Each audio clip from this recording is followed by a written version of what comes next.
गोविन्द प्रसाद श्रेष्ठज्यूका समकालीन बज्रगिरी गाविसका उपप्रधान पञ्च श्री कर्णबहादुर केसीज्यूलाई पनि उहाँ पनि हुनुहुन्न। कृष्णराज सुवेदीज्यू हुनुहुन्छ, कृष्णराज सुवेदीज्यू हुनुहुन्छ। उहाँका श्री गोविन्द प्रसाद श्रेष्ठज्यूका समकालीन प्रधान पञ्च सुनटोल गाविसका समकालीन प्रधान पञ्च श्री कृष्णराज सुवेदीज्यूलाई पनि उहाँको विचार राखिदिनु हुनका लागि मञ्चमा स्वागत गर्दछौँ।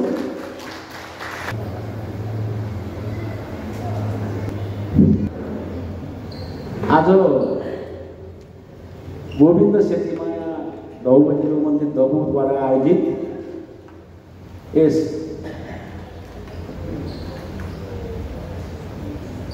विशाल कार्यक्रममा जुन एसएलसीमा उत्कृष्ट नतिजा प्राप्त गर्ने विद्यार्थी भाइ बहिनीहरूको सम्मानमा आयोजित जुन कार्यक्रमका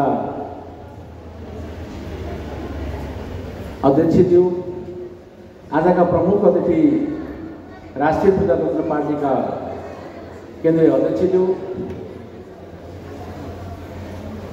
शङ्करापुर नगरपालिकाका प्रमुख एवं उपप्रमुखज्यू, निर्वाचित पदाधिकारीज्यूहरू र आज यस कार्यक्रममा उपस्थित रहनुभएका नेपाली काङ्ग्रेस क्षेत्रीय समितिका सभापतिज्यू, त्यस्तै गरी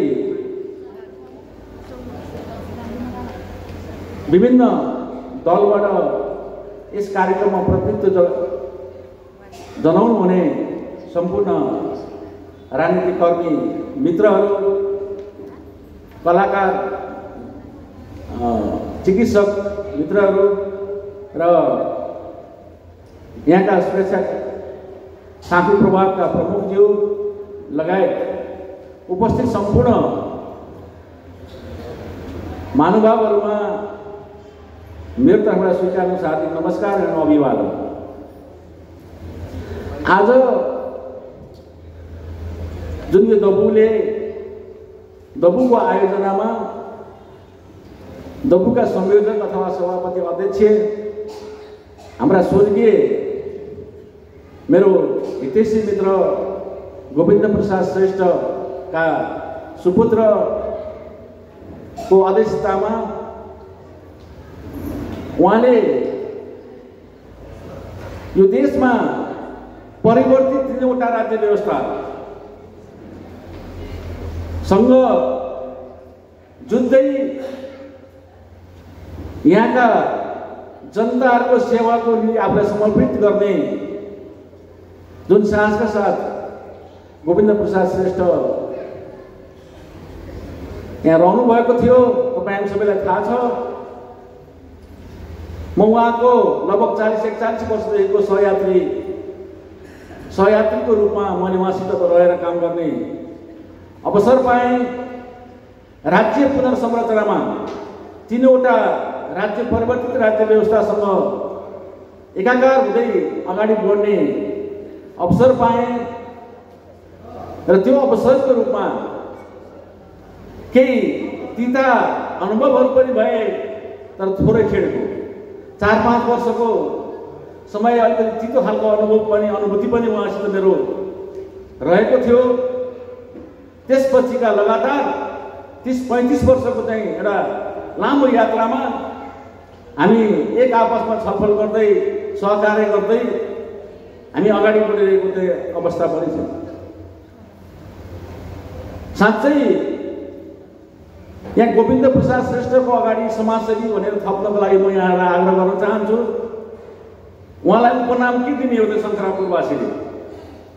तपाईँ हामीले एउटा उपनाम के रूपमा लिने? भोलि हाम्रा भावी सन्ततिहरूले गोविन्द प्रसाद, सुगोविन्द प्रसाद, को गोविन्द प्रसाद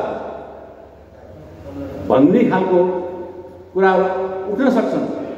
कम्तीमा उहाँले हिजो पञ्चायतमा, बहुदलमा र प्रवर्तित लोकतान्त्रिक गणतन्त्रमा यो समाजलाई पुर्याउनु भएको योगदानको कदर गर्नको लागि उहाँले यो समाजलाई सामाजिक अभियन्ताको रूपमा आफूलाई अग्रसर हुँदै अगाडि लाग्नु भएको कुरालाई ध्यान दिँदै एउटा समाजसेवीको दर्जा दिनलाई उपयुक्त होला। यो लेखन कार्य पनि शोधपत्र लेखन कार्य पनि जारी छ भन्ने सुने।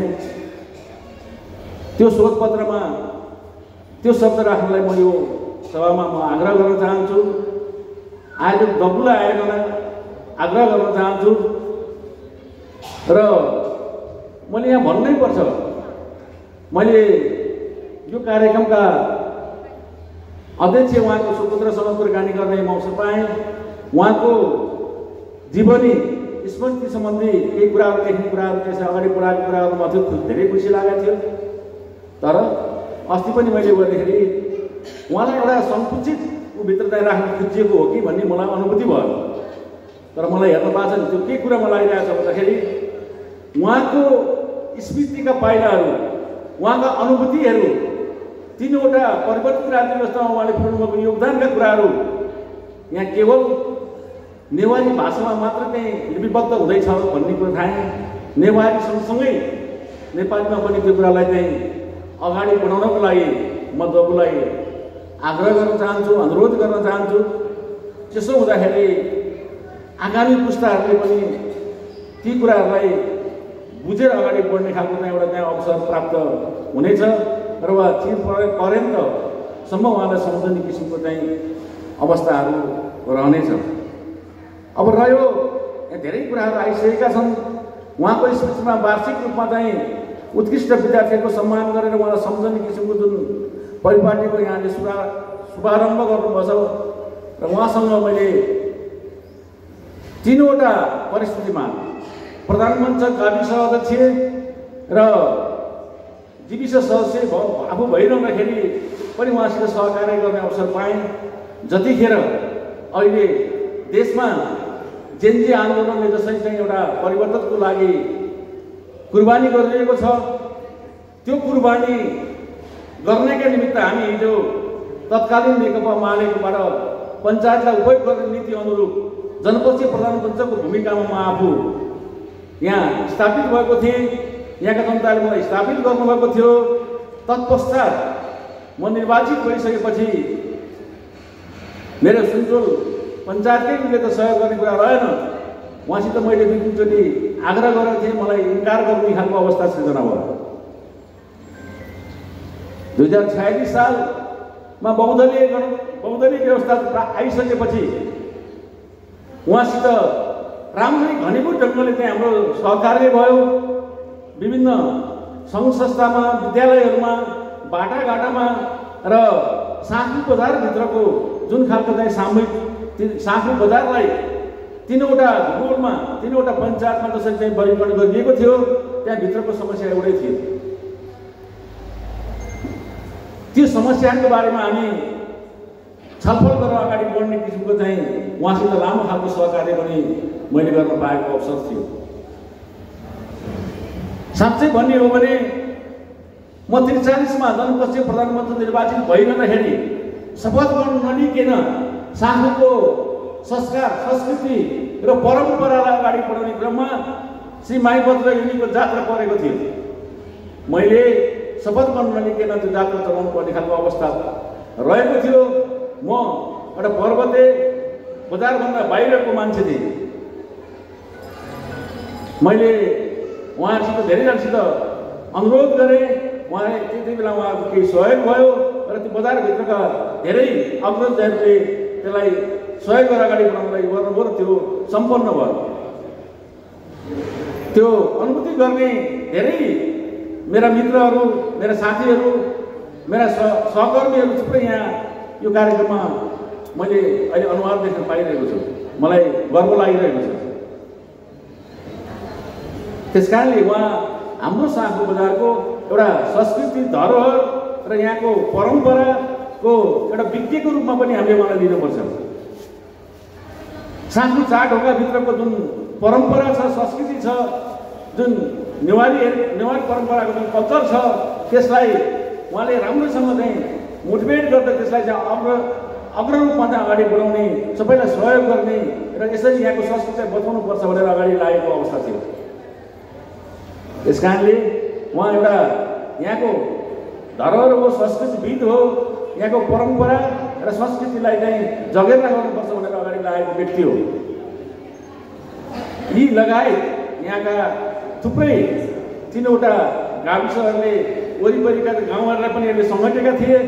त्यसलाई पनि मध्यनजर गर्दै उहाँले एउटा सामाजिक अभियन्ताको समाजसेवी भावनाले उहाँ अग्रस्तरमा रहेर अगाडि बढ्नु भएको थियो भन्ने कुराहरू म यहाँ अनुभूति र यहाँलाई स्मरण गराउँदै अब धेरैजना वक्ता मित्रहरू हुनुहुन्छ, धेरैजना कुरा पनि सुन्नुपर्ने छ र उहाँको लामो खालको सहयात्राको क्रममा थुप्रै कुराहरू छन् हैन, थुप्रै कुराहरू रहेका छन्।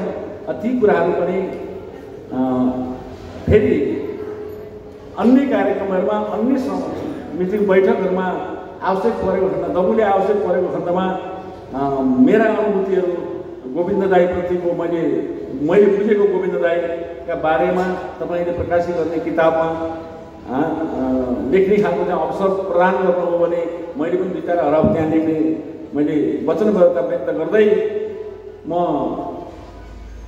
हाम्रा स्वर्गीय गोविन्द प्रसाद श्रेष्ठ र सेतीमायाप्रति भावपूर्ण हार्दिक श्रद्धाञ्जली अर्पण गर्दै उपस्थित सम्पूर्ण मित्रजनहरूमा तपाईँ हाम्रो अगाडि आउँदै गरिरहेको यो दीपावली नेपाल सम्वत र छठको हार्दिक मनमय शुभकामना व्यक्त गर्दै यहाँहरूबाट म बिदा हुन चाहन्छु। धन्यवाद।